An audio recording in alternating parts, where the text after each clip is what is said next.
जय लहुजी, जय शिवराय, जय भीम।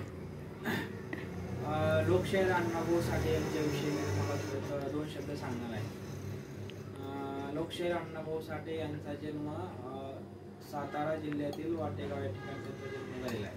त्यांचा जन्म झालेला आहे 1 ऑगस्ट 1920 ला त्यांचा जन्म वाटेगाव या ठिकाणी झालेला आहे। लोकशाहीर अण्णाभाऊ साठे यांनी अशा खूप कादंबऱ्या लिहिलेल्या आहेत।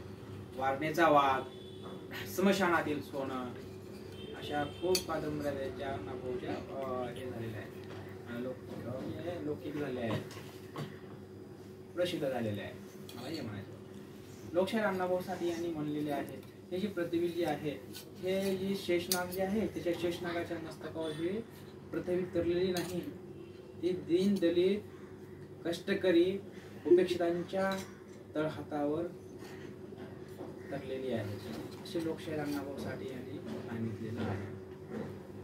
लोकशाहीर अण्णाभाऊ साठे यांच्याविषयी बोलत थोडं कमीच आहे, कारण खूप मी काही मोठा वक्ता वगैरे काही नाही, कारण मला जे 2 शब्द जे मला बोलायचे होते मी ते बोललेलं आहे। अण्णाभाऊ साठे यांच्याविषयी मी बोललेलं आहे। लोकशाहीर अण्णाभाऊ साठे यांनी खूप संघर्ष केलेला आहे आणि त्यांना कलेची आवड निर्माण झाली आणि त्यातूनच ते साहित्य सम्राट बनले। जय लहुजी, जय शिवराय, जय भीम।